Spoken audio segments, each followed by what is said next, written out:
Hello everybody, welcome to Reading Through the Generations. I hope you all have been looking after yourselves, reading fantastic books, and doing the things that bring you comfort and joy. Today I wanted to share a couple books that have been doing just that for me.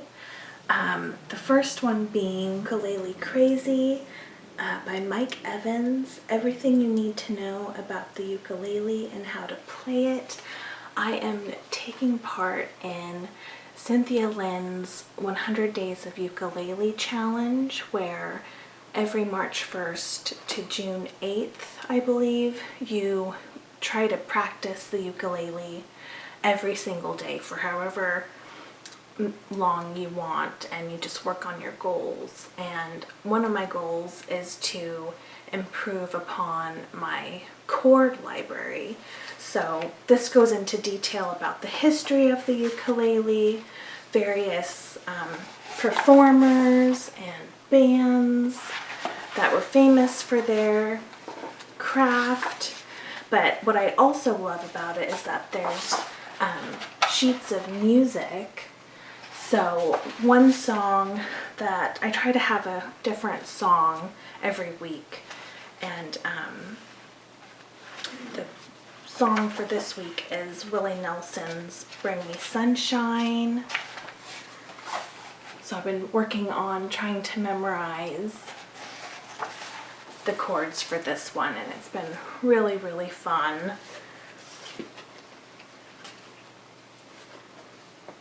And it's also fed into, all these books actually have fed into my creativity outlets, or my therapy as I like to call it. So this book in particular, The Big Book for Peace, which was edited by Durell and Marilyn Sachs.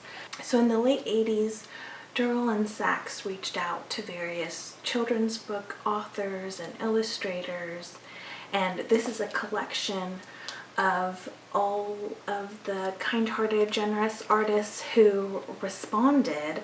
So a couple include Lois Lowry, there's Katherine Paterson, Lloyd Alexander, and Jean Fritz, Marilyn Sachs, and then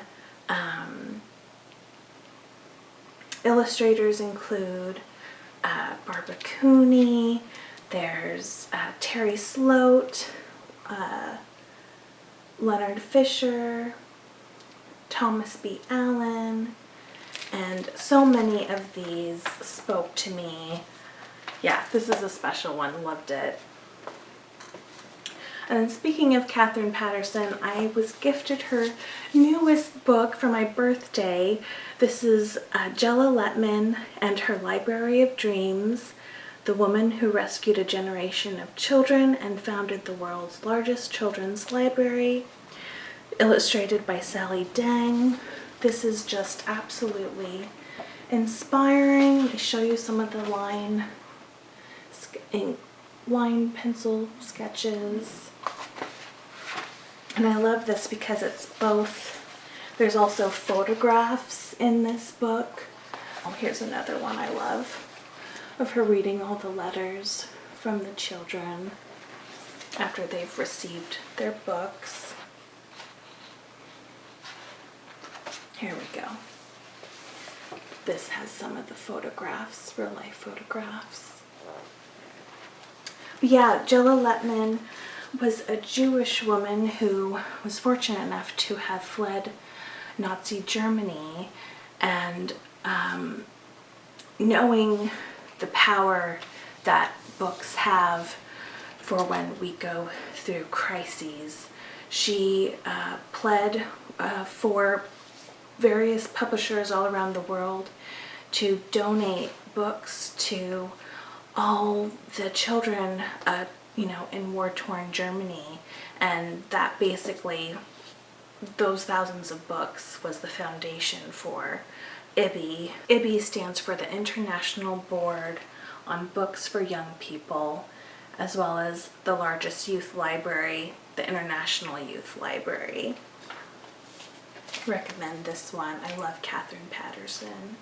And then I have Rebecca Solnit's newest edition of Hope in the Dark, Untold Histories and Wild Possibilities. This is the newest edition. I can't believe it's already been a little more than 20 years ago. Just holding this book brings up so many memories of the time when I first read it as a 19-year-old. And I'm so grateful that it's re-entering my life at this time. A key point that she really hits home is the old adage, the night is darkest just before dawn. And she takes real life movements from all across the world that persevered despite insurmountable odds. And it's just been, yeah, it's just so uplifting. I highly recommend this book. I recommend all these books, in fact. Then another really lovely one is a collection of poems called Legacy by Nikki Grimes, who is one of my favorite poets, women poets of the Harlem Renaissance. And in this, Nikki Grimes really celebrates the women who've come before us, who've paved the way, and she really honors ancestors, how in times of need they help uplift our own voices. And she really loves the golden shovel form, which I wasn't all too familiar with. And this is also gorgeously illustrated by a collection of artists. Let me just mention a couple names: Zia Gordon, April Harrison, Elizabeth Zunon, Shadra Strickland, Pat Cummings, and Ebony Glenn. I have bookmarked a couple. Here's another one.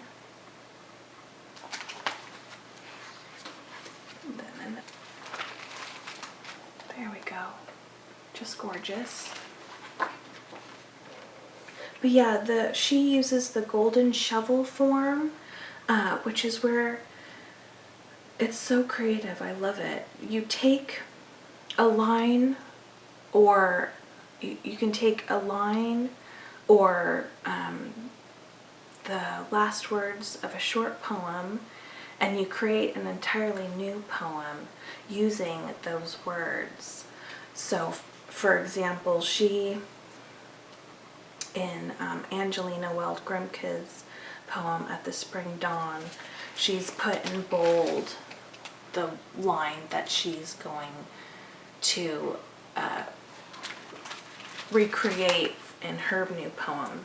So it goes, I watched the dawn come, watched the spring dawn come, and the red sun shouldered his way up through the gray, through the blue, through the lilac mists, the quiet of it, the goodness of it, and one bird awoke, sang, word, a blur of moving black against the sun, sang again afar off, and I stretched my arms to the redness of the sun, stretched to my fingertips, and I laughed.